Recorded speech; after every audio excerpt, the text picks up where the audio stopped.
राधे राधे कृष्ण कन्हैया गोपाल प्यारो मुरली बजैया। जय श्री राधे। अभी हम पूछ रहे थे राधाकांत से कि घोषणा करें कि न करें। ये जो काम हुआ है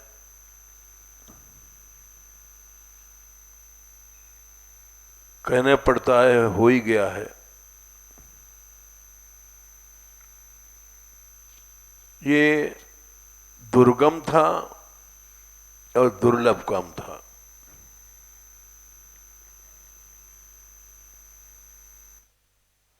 दुर्लभ इसलिए था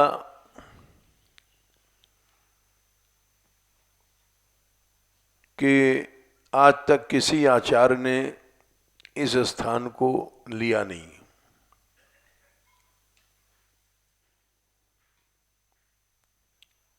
ये गुप्त स्थान था।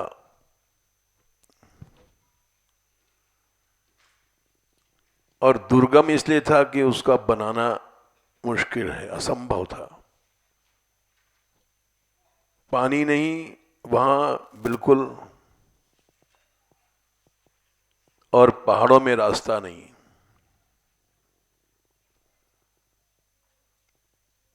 तो दुर्गम काम था और दुर्लभ काम था।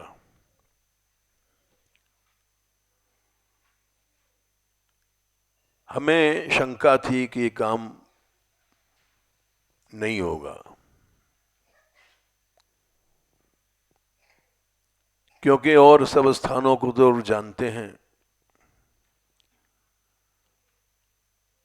इस स्थान को कभी किसी ने जाना ही नहीं।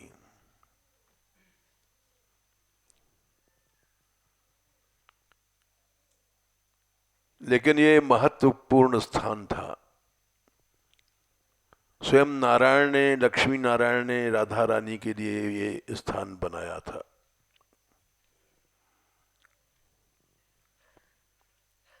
इसलिए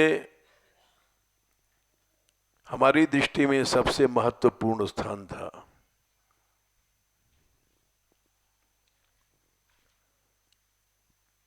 जिसको नारायण भगवान ने, लक्ष्मी जी ने बनाया राधा रानी के लिए।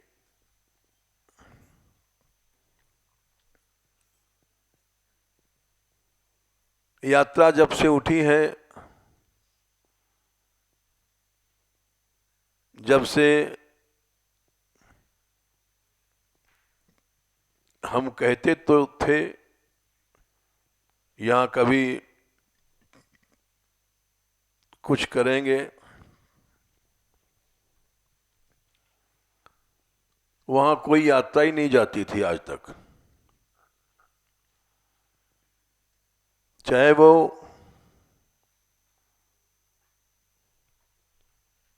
पुरानी सी पुरानी यात्रा है, बल्लभ कुल की है, चाहे इस्कॉन की है, चाहे काठिया की है, अभी तक वहां कोई यात्रा नहीं गई।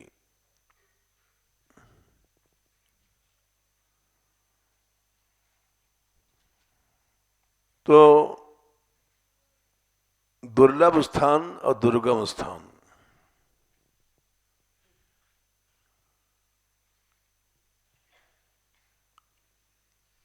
दो काम थे जो हम समझते थे हमारे जीवन काल में नहीं होंगे। तीन काम। एक तो जमुना जी का काम, ये हम ऊपर से प्रयत्न करते थे, भीतर से हमारे मन में कच्चापन था, निराश थे। क्योंकि हमने देवी भागवत में पढ़ा है ये नदियां लुप्त हो जाएंगी कलयुग में 5000 5,500 वर्ष बाद।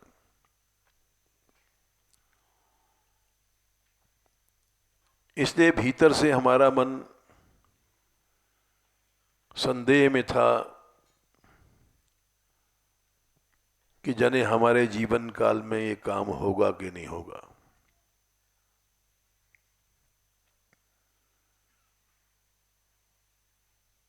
दूसरा भी देव सरोवर,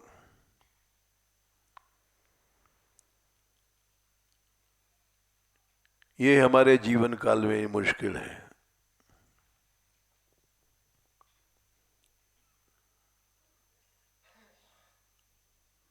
लेकिन ये दोनों काम लगभग हो गए हैं। ठीक है, ठीक है, बजाना चाहिए। लगभग इसलिए कह रहे हैं कि थोड़ी सी कसर है अभी।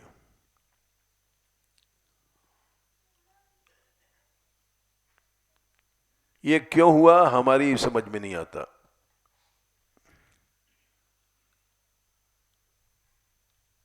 जबकि पुराणों में लिखा है नदियां चली जाएंगी, इसलिए असंभव काम था। और देव सरोवर भी असंभव था क्योंकि किसी ने प्रकट नहीं किया इसको आज तक। न कोई यात्रा गई, न कोई संप्रदाय गया।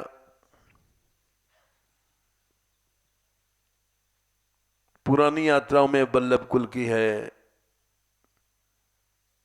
उसके बाद इस्कॉन है, काठिया है, ये सब यात्राएं पुरानी हैं। ये कोई वहां तक पहुंची नहीं आज तक।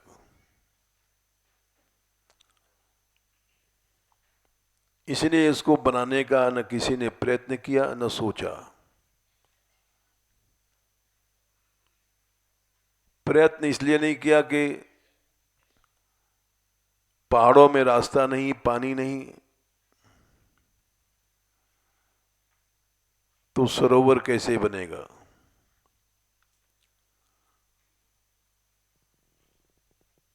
इसलिए ये दुर्गम और दुर्लभ स्थान थे।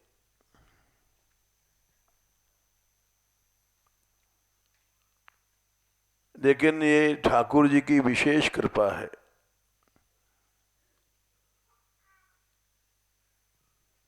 हम रोज सोच रहे थे अभी सवेरे उठ करके कि ये कृपा क्यों भई, जबकि भक्ति तो हमारे में है ही नहीं। ऐसा नहीं कि कोई हम विशेष भक्त हैं या विशेष भक्ति की शक्ति है, ऐसा तो नहीं है हमारे में।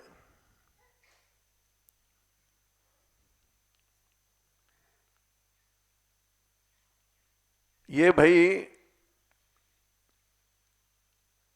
हमारा विचार ये है, हमारा विचार नहीं अनुभव भी है कि ये जो लड़के और लड़कियां काम कर रहे हैं, इनको हम अपने से श्रेष्ठ मानते हैं।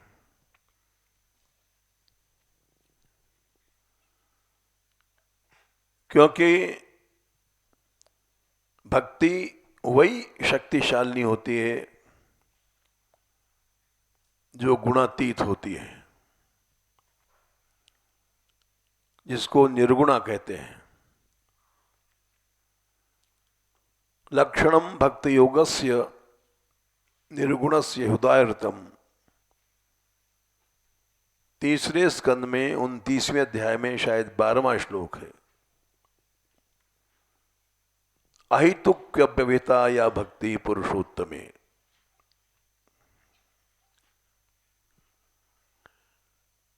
जो भक्ति अहितुकी होती है, न सात्विक न राजस न तामस। सात्विक भक्ति का कारण सतोगुण होता है।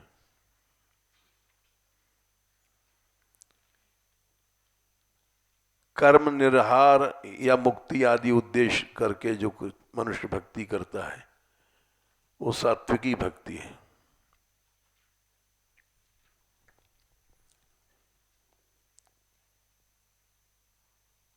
विषयों के नाम की इच्छा से जो की जाती है वो राजसी भक्ति है।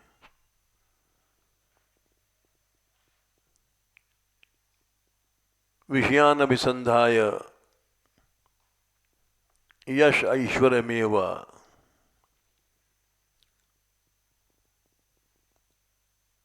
वो राजसी होती है। अधिकतर समाज में हम जैसे लोगों में तामसी भक्ति है। अभिसंधायो हिंसाम दंभम मात्सर्यमेव, हिंसा, दंभ, मात्सर्य, ये भक्ति को तामस बना देते हैं।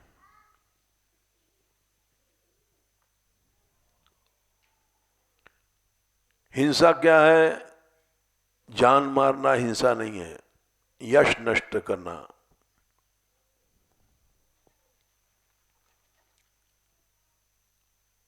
निंदा एक हिंसा है। ये हिंसा हर आदमी करता है, हर व्यास करता है, हर साधु करता है।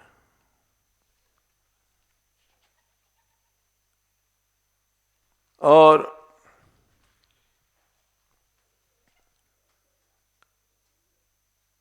इसीलिए भागवत में शुरू में ही ये बात कही गई, निर्मत्सराणाम सताम।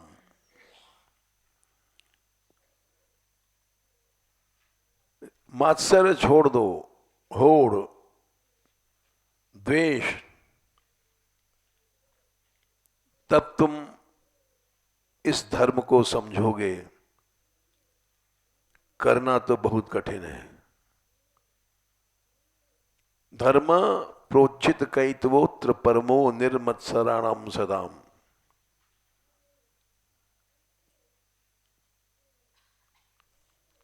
श्रीमद् भागवत प्रथम स्कंद में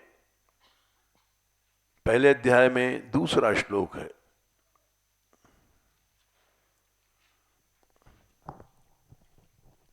ये मात्सर्य आज हर संप्रदाय में है।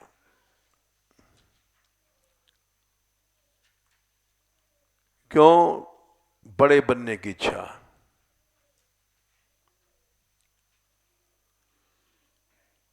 बड़े बड़े आचार्यों में है, बड़े बड़े महात्माओं में, बड़े बड़े व्यासों में विशेष है।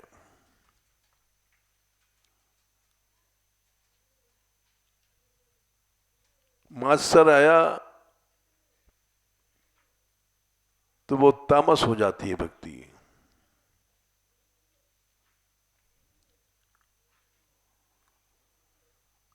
और इसको रोकने के लिए बहुत लोगों ने मना किया।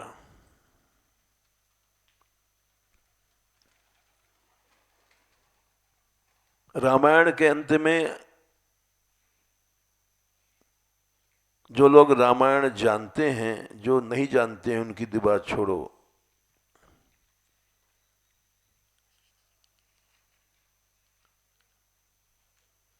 जानने वाले इस बात को जानते हैं, रामायण के अंत में उत्तरकांड में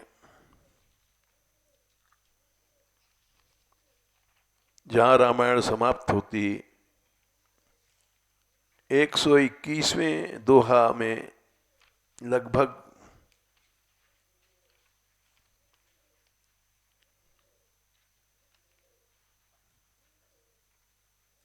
20 से ज्यादा चौपाइयां होंगी।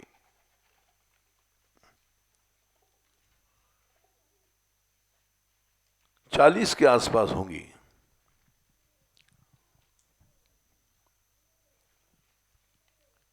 ये 40 के आसपास जो चौपाइयां हैं, ये केवल जो निर्मत्सराणाम सताम कहा गया है, उसी के लिए गोसाई जी ने बनाई है।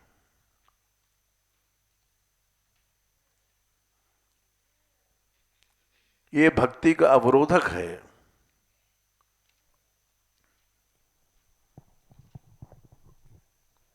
120वें दोहे तक भक्ति की महत्ता बताई है।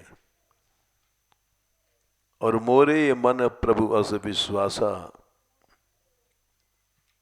राम ते अधिक राम कर दासा। भक्त की महिमा सबसे अधिक है। और उसको बताने के बाद लगभग 40 चौपाइयां, अभी तक रामायण में इतना लंबा प्रसंग कहीं भी नहीं है।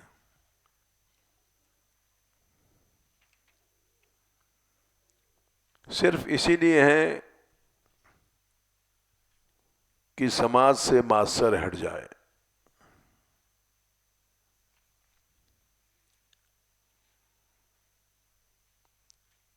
जैसे परम धर्म श्रुति विदित अहिंसा,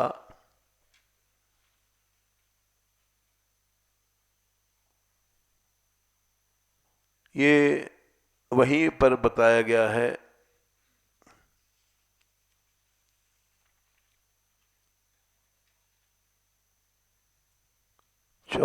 चौपाई 22वें के आसपास।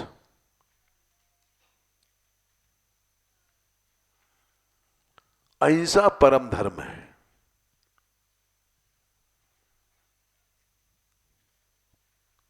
संत महिमा के बाद एकदम सीधे गोसाई जी कूद पड़े अहिंसा पर। संत उदय संत सुखकारी, विश्व सुखद जिमि इंदु तमारी।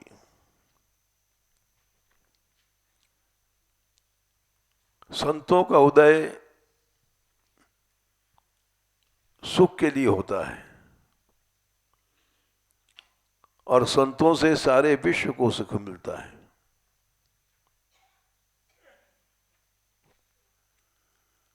जैसे चंद्रमा और तमारी माने सूर्य,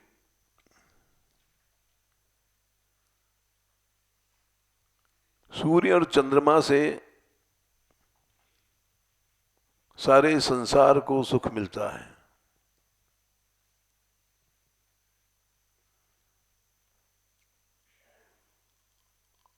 और जो मात्सर्य द्वेष करने वाले हैं वे दुष्ट हैं। दुष्ट उदय जग आरति हेतु, यथा प्रसिद्ध अधम ग्रह केतु।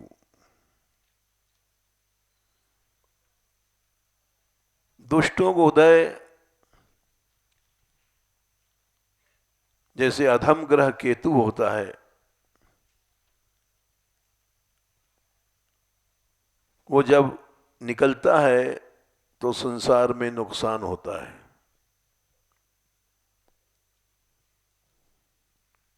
महामारी फैलेगी, लड़ाई होगी, विनाश होगा। केतु के उदय होने से अवश्य कुछ न कुछ संसार में नुकसान होता है।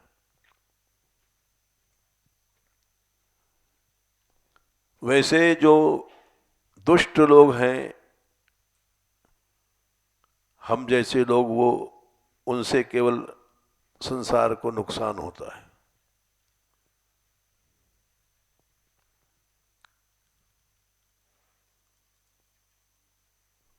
और इसके पहले 20 चौपाइयां हैं। संत और असंत के बारे में निर्णय की गई।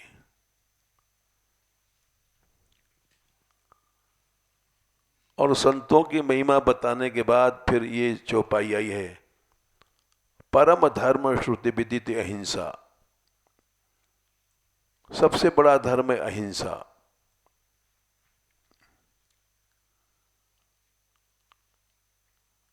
अहिंसा माने जान नहीं लेना, निंदा करना ये हिंसा है। पर निंदा सम अघन गरीसा। गरीसा शब्द है, कुछ लोग गिरीसा समझते हैं, गलत है। गरीस माने भारी पाप। पराई निंदा के समान पाप दुनिया में कुछ नहीं है।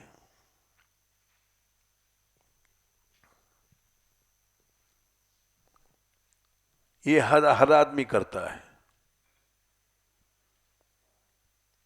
पंडित पंडित करता है, व्यास व्यास करता है, कथावाचक कथावाचक करता है, साधु साधु करता है, संप्रदाय संप्रदाय एक दूसरे की निंदा करते हैं। इसके समान कोई पाप नहीं है।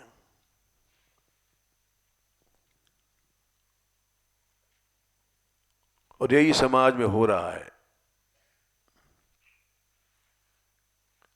इसीलिए हम लोग तेजहीन हो गए हैं। सारे हिंदू समाज में ही इतनी फूट है आपसी। नहीं तो हिंदू तो हिनस्त्य दोषान इति हिंदू। हिंदू धर्म में दोषों का नाश हो जाता है। हिंदू शब्द का अर्थ होता है हिन माने हिन धातु, मारना।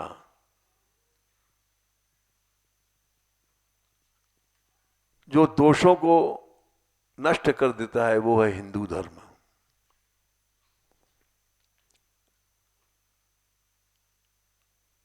लेकिन आज हिंदू धर्म में गुणों का नष्ट किया जा रहा है। एकता, प्रेम, ये सब गुण हैं। हिंदुओं ने नष्ट कर दिया।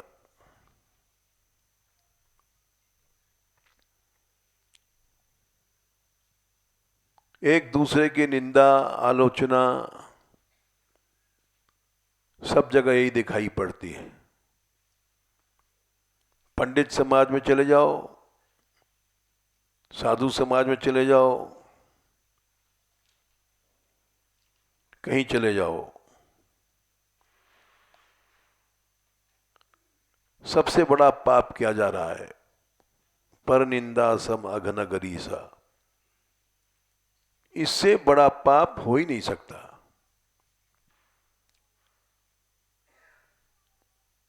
चोरी व्यभिचारी भी इतना बड़ा पाप नहीं है जितना ये निंदा है।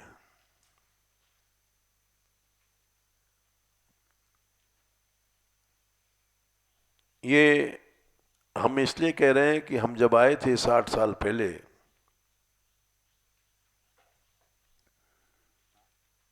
तो एक गोस्वामी थे, किशोरी लाल गोस्वामी।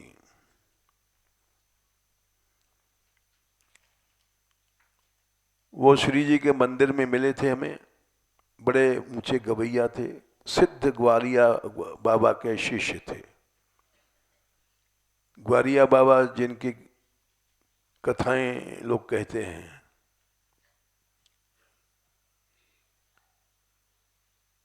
उनके चमत्कार प्रसिद्ध है ब्रज में। अभी हुए हैं, ज्यादा दिन की बात नहीं है।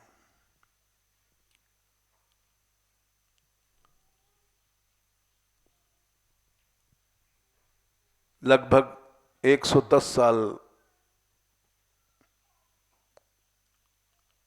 हमसे पहले हुए हैं।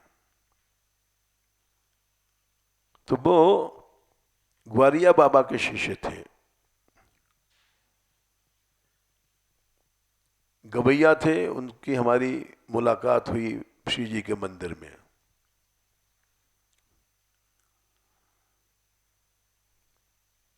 अचानक वो हम पे बड़े प्रसन्न भये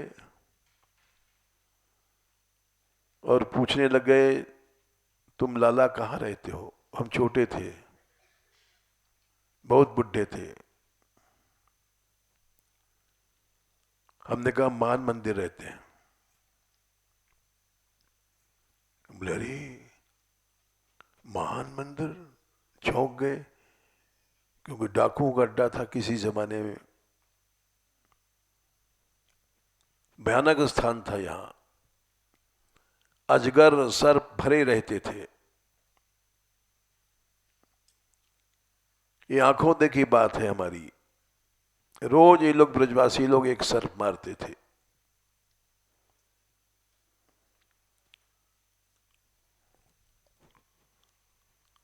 इसमें आत्माएं रहती थी, प्रेत आत्माएं, इसलिए भयानक स्थान था।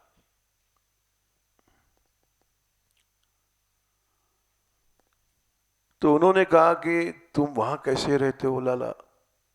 हमने कहा ऐसे रहते हैं बाबा।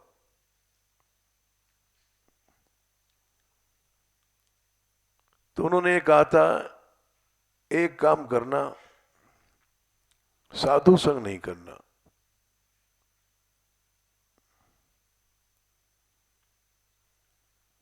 ये बात सुन करके हमको अजीब सी लगी कि साधु संघ की तो इतनी महिमा है।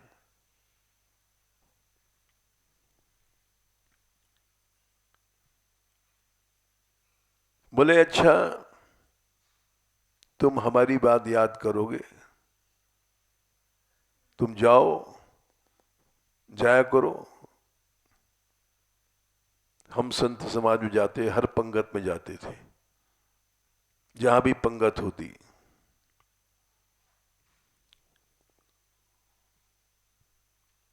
क्योंकि शुरू की श्रद्धा थी।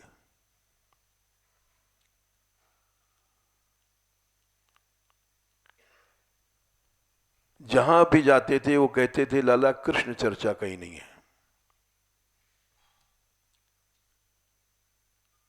एक साधु के पास बैठेगो, दूसरे की बुराई मिलेगी, चर्चा मिलेगी, निंदा मिलेगी, कृष्ण चर्चा नहीं मिलेगी।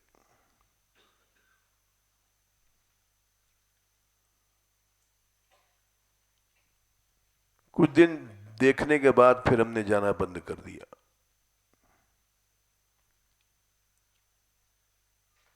बात सही निकली। जब पंगतों में जाते थे तो वहां शुरू में तो प्रथा है, श्री हरि नारायण गोविंदे रामा कृष्णा गोविंदे, सब साधु बोलते हैं। लेकिन उसके पहले जितनी देर बातचीत होती हैं वो निंदा, आलोचना, कमियां, यही सब होती हैं। आज 62 साल बाद उनकी बात याद आ रही है।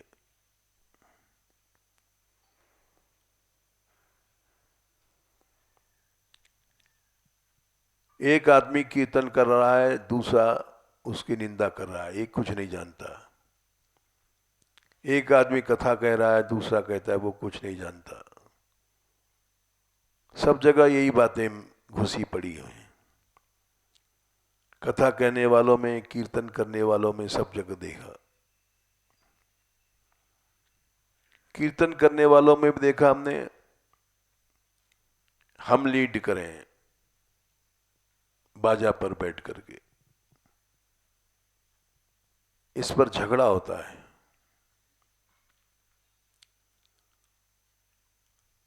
इस झगड़े से बचने के लिए राधाष्टमी रंगीली पर यहां सबसे बाद में हम बोलते हैं, गाते हैं, जब सब गवैया गा लेते हैं। क्योंकि हम लीड करें ये हर आदमी सोचता है।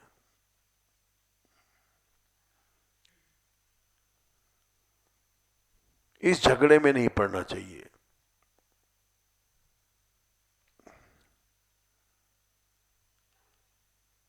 इसीलिए जब यमुना यात्रा इस बार उठी तो हमने इन लोगों से कहा देखो,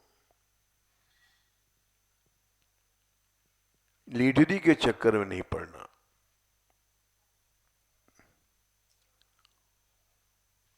इसी चक्कर में पिछली यात्रा बेकार गई।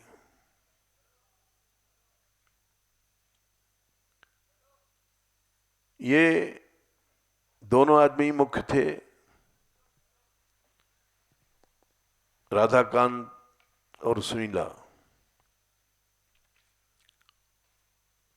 इनमें ये गंदी आदत नहीं थी।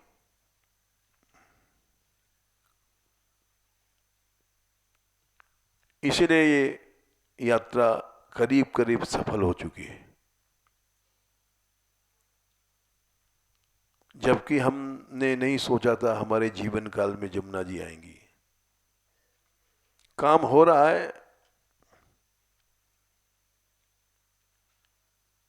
एनजीटी के द्वारा हो रहा है।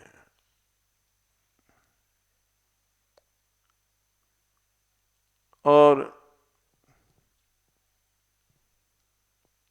ये इसीलिए हुआ कि ये लोगों ने नेतृत्व की चाह नहीं किया। हर समय पेपर में हमारा नाम निकले, चैनल में हमारा नाम आवे,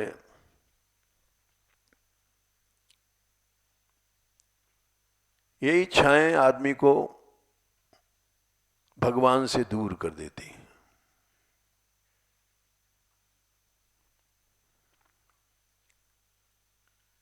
इनको छोड़ने का चमत्कार हमने देखा। हमारे पास जितने लड़के आए, लड़कियां आई, साधु आए, संत आए, भाषण सब सुनते हैं, लेकिन पालन किया मुरली ने।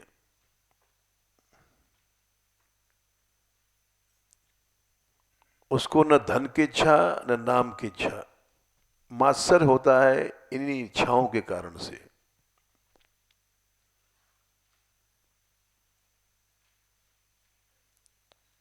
जब उसने पुस्तक लिखा और विमोचन हुआ, वहां पर कौन सा गांव था,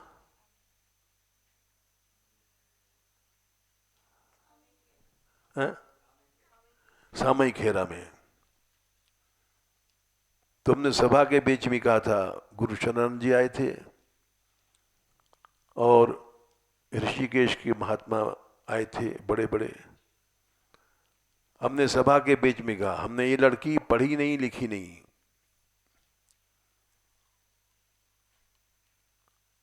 और घोषणा कर दिया, फिर भी जाने कैसे इसने पुस्तक लिख दिया।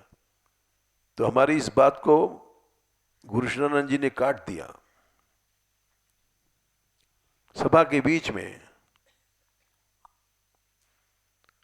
उन्होंने कहा कि हम बाबा से पूछते हैं, क्या सूरदास जी पढ़े लिखे थे? क्या कबीरदास जी पढ़े लिखे थे? यानी उन्होंने मुरली का पक्ष लिया। एक बाहर का आदमी जो सम्मानित है,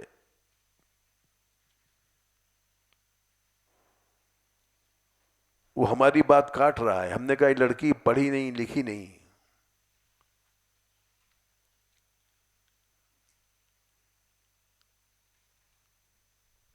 ठोस सत्य था।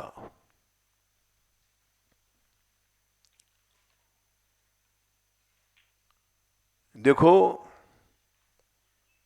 एक छोटा सा पद है और उसको हम लोग समझ नहीं पाते। तुलसीदास जी का एक पद है,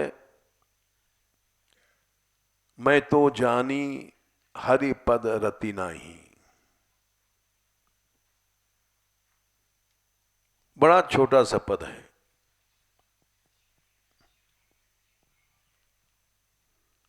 लेकिन जैसे 303 की गोली होती है, अचूक होती है, वैसे ये पद है।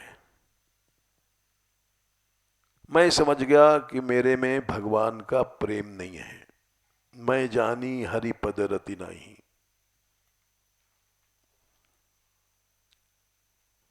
क्यों प्रेम नहीं है? सपने नहीं विराग मन माई। विराग नहीं हमारे में।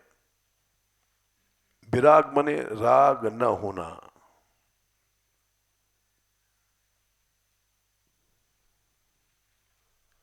राग क्या है? रजोगुण।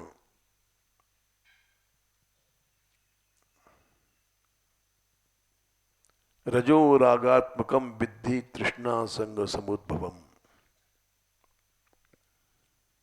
तृष्णा प्यास पैदा करती है, इच्छाएं पैदा करती है, और संग माने आसक्ति पैदा करती है। हमको धन मिले, हमको सम्मान मिले, ये सब राग है।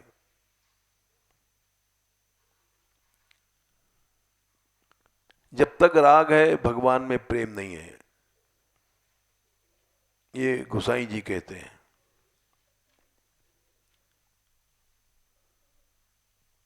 सपने नहीं विराग मन माई,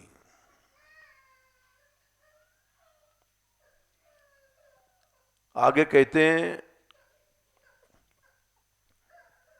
जे रघुबीर चरण अनुरागे, जिनका भगवान के चरणों में अनुराग माने प्रेम है,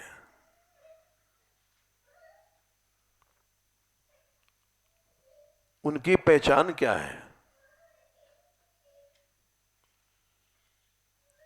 जे रघुबीर चरण अनुरागे, तिन सब भोग रोग सम त्यागे।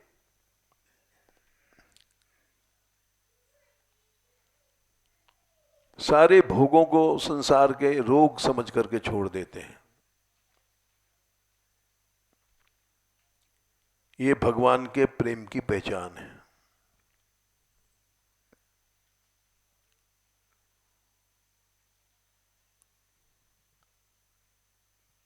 ये भोग अच्छे क्यों लगते हैं? क्योंकि हमारे मन में राग है। एक एक कड़ी अनमोल है। काम भुजंग डसत जब जाही,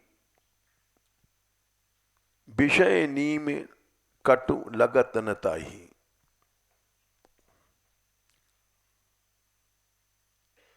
काम रूपी सर्प ने हमको काट रखा है।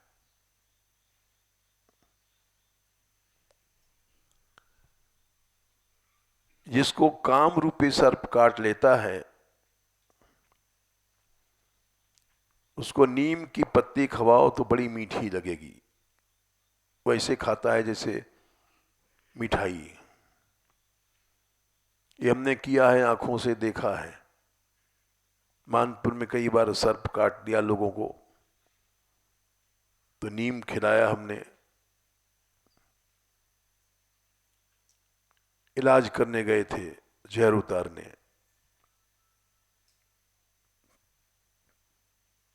तो हमने ये अनुभव किया, उसको नीम बहुत मीठी लगती है।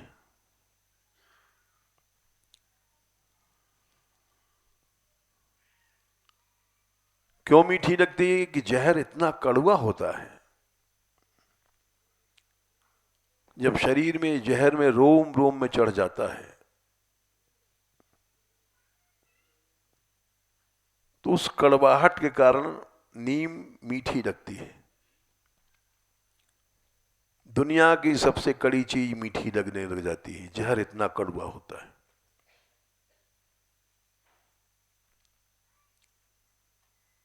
अभी हमको नोट प्यारा लगता है, पैसा प्यारा लगता है, मान सम्मान प्यारा लगता है। क्यों? काम रूपी सर्प ने काट रखा है हमको,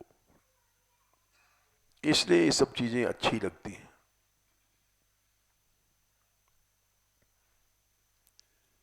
कड़वी नहीं लगती हैं।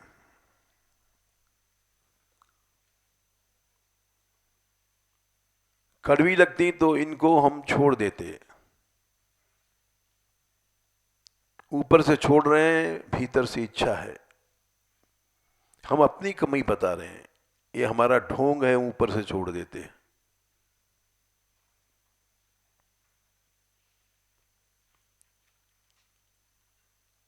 ये भी बताएंगे हम ढोंग क्यों कर रहे हैं। जानते हैं ये ढोंग है, लेकिन ढोंग करते हैं। अच्छी बात का ढोंग भी ठीक है, न करने से अच्छा है। झूठमुठ खेले सब कोई, सांचो खेले बिरला कोय। झूठ करते करते एक दिन वो सत्य में आ जाएगी बात।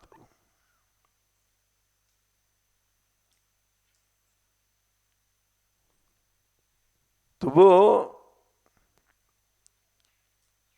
ये सब चीजें अच्छी लग रही हैं। क्यों अच्छी लग रही हैं? क्योंकि भीतर काम का जहर है।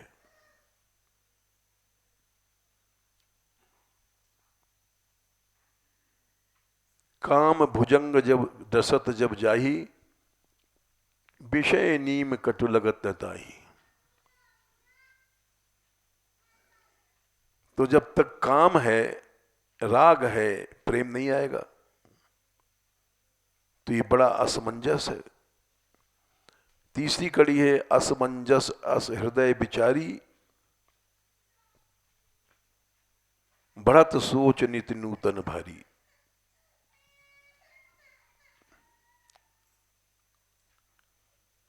नित्य चिंता बढ़ रही है हमारी, नई नई चिंता हो रही है।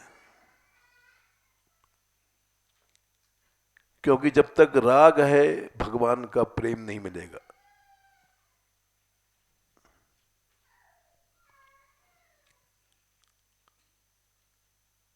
असमंजस अस हृदय विचारी, बढ़त सोच नित नूतन भारी। आखिरी कड़ी है कि तो क्या करोगे? कोई हल है इसका? आखिरी कड़ी है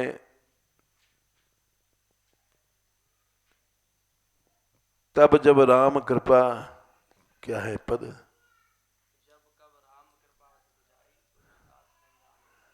हाँ, जब कब राम कृपा दुख जाई। भगवान की विशेष कृपा होगी जब ये दुख जाएगा, राग जाएगा। और तुलसीदास नहीं आनु पाई। और दूसरा रास्ता कुछ नहीं है। जीव में इतनी शक्ति नहीं है कि राग को छोड़ दे। अनादिकाल से राग है हमारे तुम्हारे मन में, वो कैसे छूटेगा?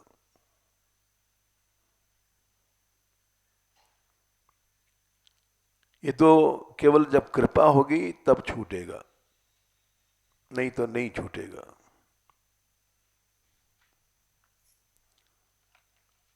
मानस रोग बहुत में गाए, हैं सबके लख बिरले पाए। अपना रोग दिखाई नहीं पड़ता हमको। लख मने देख ही नहीं सकते, हम इतने अंधे हो गए हैं।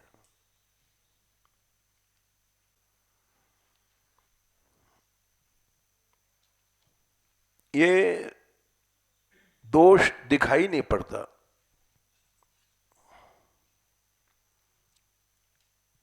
और कभी जाता नहीं। 121 दोहा,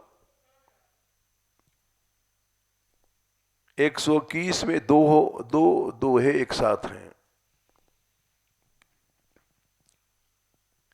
एक बीमारी से ही आदमी मर जाता है। एक व्याधि बस नर मरही, ए असाध बहु व्याध। ये हजारों तरह की बीमारियां हैं।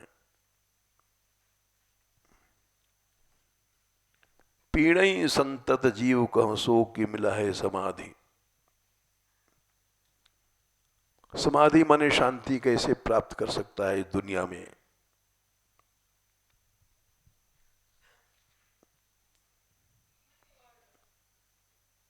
बोले साधन करो, बोले कर लो।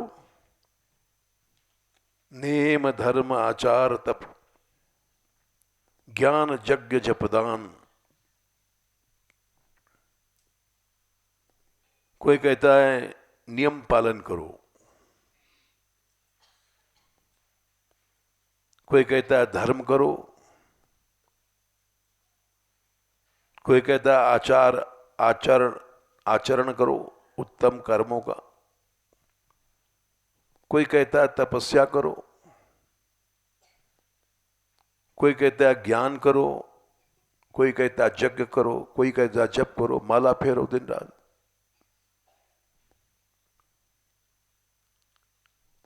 कोई कहता है दान करो।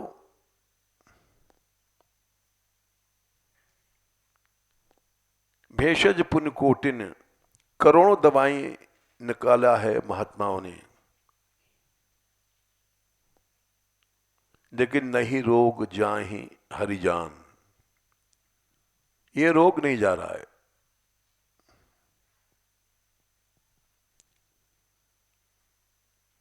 माला फेरने वाले, तिलक लेने वाले सब में दिखाई पड़ रहा है।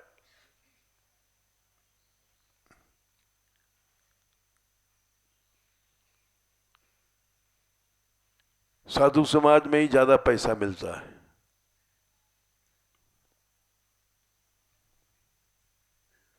तो क्या साधु बनने का यही फायदा रहा?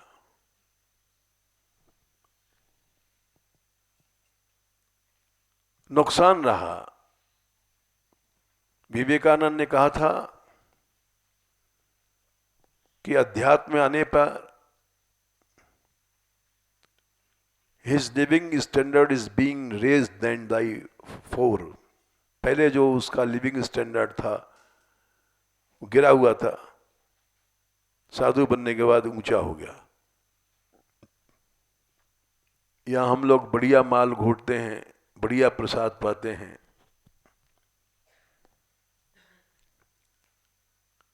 ज्यादा फैसिलिटीज हैं रहने की,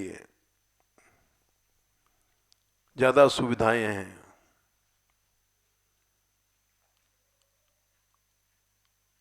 इतनी ग्रस्त में नहीं है।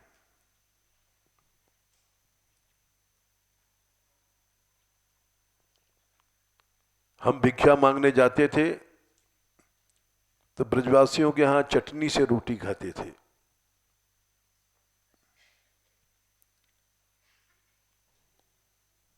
इतनी गरीबी है।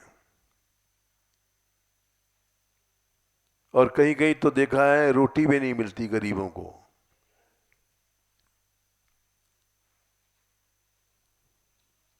एक दिन भिक्षा मांग रहे थे हम गांव में, मानपुर में।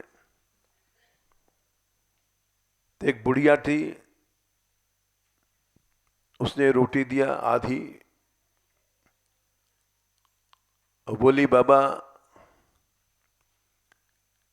नाज नहीं है अब की भयो, बथुआ की रोटी हम बना रही हैं। जब आटा कम होता है तो बथुआ को मिला देते हैं। बाजरे की रोटी थी, उसमें खूब बथुआ, हरी हरी। उसने रोटी दिया, ले लिया।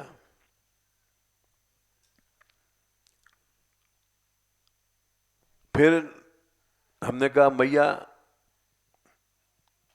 ये बथुआ की रोटी तू गुजर कर रही है क्यों? बोले, हमारे बट में थोड़ो सो ना जायो, बेटा बहू ने इतनो दियो।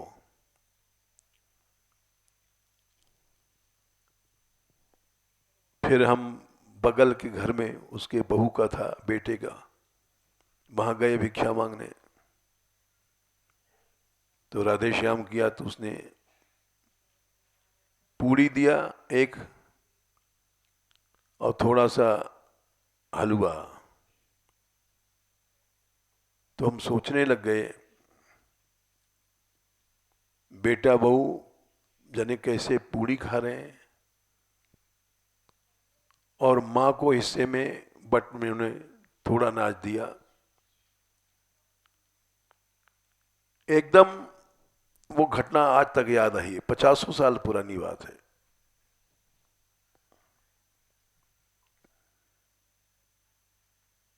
तो कहीं कहीं गरीबों को रोटी भी नहीं है, अन्न भी नहीं है।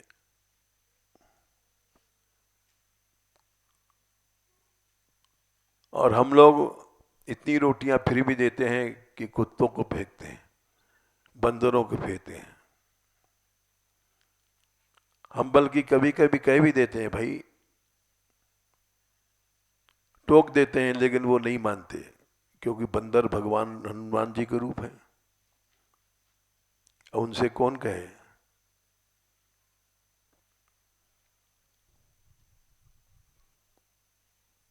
तो ये लिविंग स्टैंडर्ड यहाँ इतना ऊंचा, हर साधु को ऊंचा है। इतनी ऊंची बिल्डिंग में रह रहे हैं, पानी लाना नहीं पड़ता, पहाड़ पर अपने आप आ जाता है।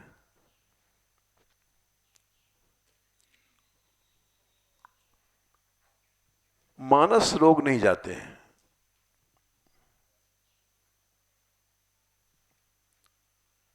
नेम धर्म आचार तप ज्ञान यज्ञ जपदान, भेषज पुन कोटिन नहीं रोग जाई हर जान। यही विधि सकल जीव जग रोगी, शोक हर्ष भय प्रीति वियोगी। संसार में कौन है जिसके अंदर ये रोग नहीं है? शोक है, हर्ष है, भय है, प्रेम है, वियोग है। प्रेम माने संसारी प्रेम। हर आदमी अपनी स्त्री से लिपटता है, चिपटता है। हर मां अपने बेटे से प्यार करती है। ये सब रोग है। यही विधि सकल जीव जग रोगी, शोक हर्ष भय प्रीति वियोगी।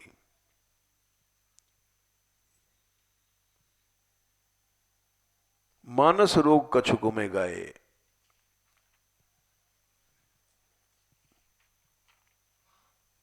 कुछ रोग हमने गाए हैं थोड़े से, जिनको मानस रोग कहते हैं।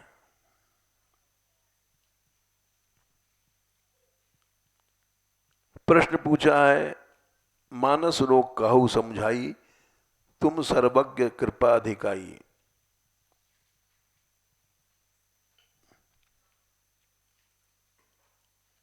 मानस रोगों को बताओ आप। प्रश्न किया तो उन्होंने बताया। बोले मानस रोग कछुक में गाए, हैं सबके लख बिरले पाए, लेकिन हमें पता नहीं पड़ता हमें रोग है। माला फेर रहे हैं लेकिन हमें पता नहीं रोग हमारे अंदर है।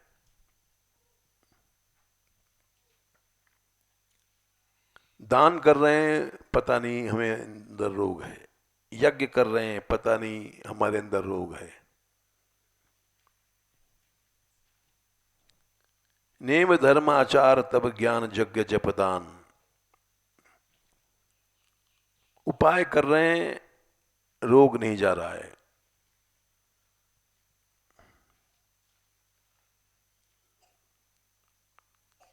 फिर आगे कहते हैं, जानी तब मन बिरुज गुसाई, जब उर्बल विराग अधिकाई। जब तुम्हारा राग चला जाएगा, तब समझना कि रोग गया।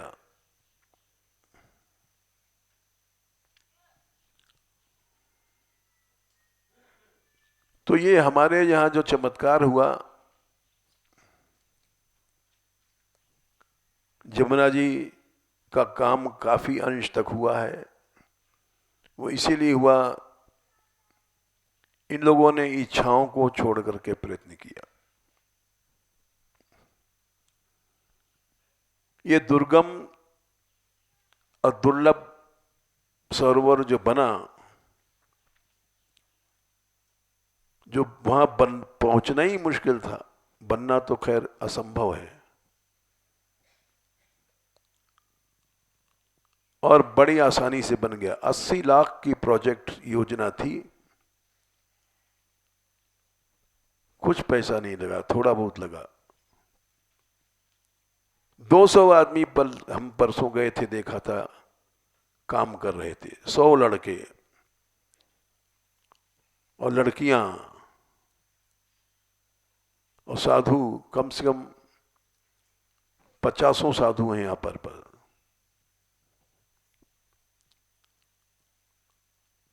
और 70-80 लड़कियां हैं, 100 लड़के हैं।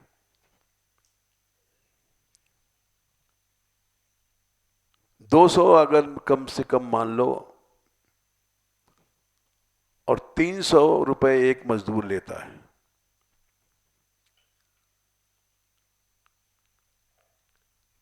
दो 200 में 300 का गुणा करो 60,000 रुपए, रोज लाखों रुपए बच गए। और मजदूर इतना काम नहीं करेगा जितना ही लोग करते हैं। अरे लड़कियों ने ऐसा पराक्रम दिखाया, हमें तो आश्चर्य होता है। इनके चेहरे बता रहे हैं। हम परसों जब गए थे वहां देखा तो ललिता लगी थी। ललिता को हमने यहाँ बुलाया कीर्तन में, यहाँ क्या काम हुआ बताया, तो हम पहचान नहीं पाए। क्या चेहरा था, गुलाब जैसा किसी समय, अब देखा एकदम पिचक गया। क्योंकि फावड़ा चलाया इसने। ऐसे सब लड़कियों ने जो जो काम किया, एक के नाम से क्या, जितनी लड़कियां गई हैं छोटी छोटी बच्चियों ने, उतना मजदूर नहीं कर सकता।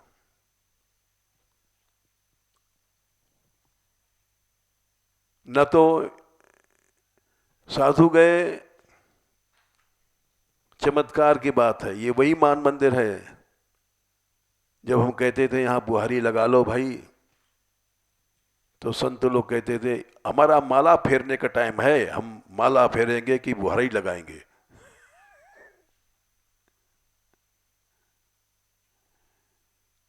ठीक है भाई, फेर लो माला।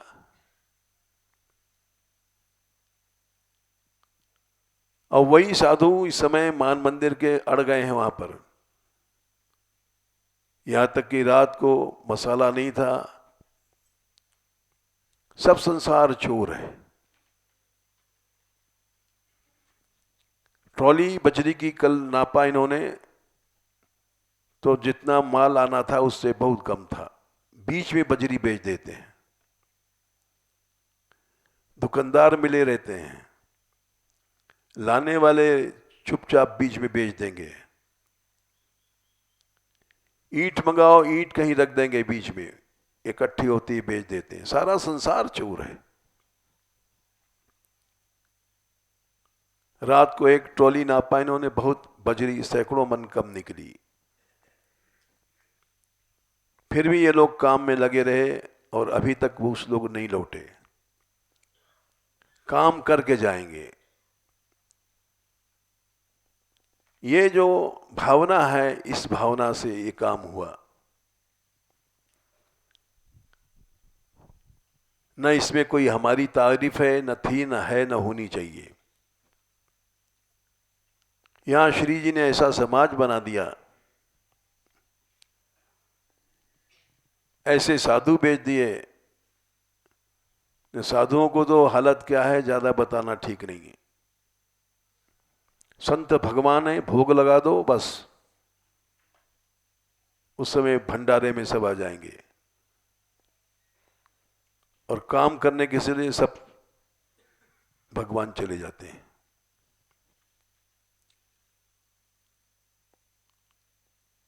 ऐसे संत आ गए जो अब तक नहीं लौटे, बोले हम काम करके आएंगे। मसाला बीत गया, बजरी बीत गई,